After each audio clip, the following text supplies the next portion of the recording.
5 बरस पे बाबा भी है तो 10 में गवन दी है, 10 में गवन दी है हो। सखियाँ बरह बरिस के उमरिया तो पिया परदेस गए हो। सखियाँ बरह बरिस के उमरिया तो पिया परदेस गए हो।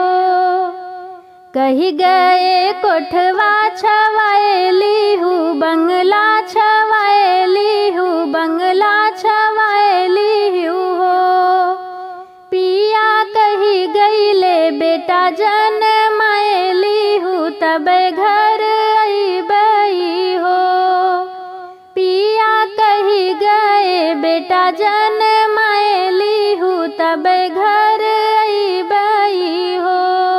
दुअरा से आए हैं देवरा तो अंगना में ठाड़ भये, अंगना में ठाड़ भये हो। भाभी कहे तोहरा मनवा उदास भये, मनवा धूमिल भये हो। भाभी कहे तोहरा मनवा उदास भये, मनवा धूमिल भये हो। कही गए कोठवा छवाएली हूँ, बंगला छवाएली हूँ, बंगला छवाएली हूँ हो। पिया कही गईले बेटा जनमाएली हूँ, तबे घर अइबई हो। पिया कही गए बेटा जनमाएली हूँ, तबे घर अइबई हो। छोड़हु ना भाभी पियरिया तो पहिनौ लुगरिया, तो पहिनौ लुगरिया हो।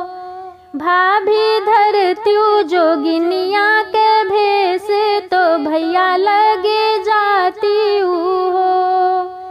भाभी धरत्यू जोगिनिया के भेष तो भैया लगे जाती हो।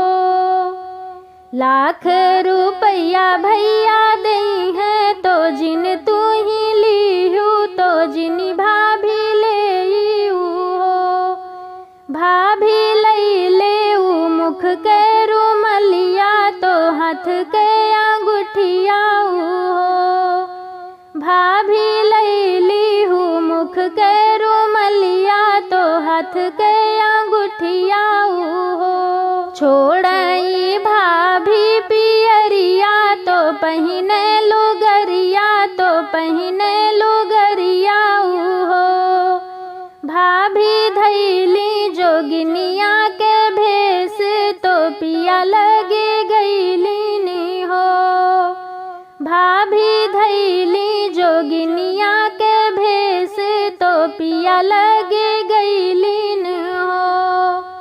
लाख रुपया राजा दिहले तो रानी नहीं थाम, तो रानी नहीं थामई हो। रानी ले ली मुख के रुमलिया, हाथ के अंगूठिया हो।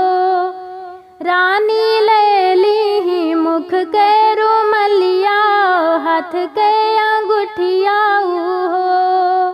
बरह बरिस पिया आए अंगनवा में ठाड़ भये, अंगनवा में ठाड़ भये हो। रानी के कर जनमल हो रिलवा तो गोदिया में खेले, अंगन तोहरे खेलई हो। पेटी से निकार रुमलिया औरो अंगूठिया, तो औरो अंगूठिया हो। राजा चिन्ही ले त्यापन रुमलिया तो आपन अंगूठिया हो। राजा चिन्ही ले त्यापन रुमलिया तो आपन अंगूठिया हो। राजा तोहरही जनमल ललनवा तो गोदिया में खेलई हो। राजा तोहरही जनमल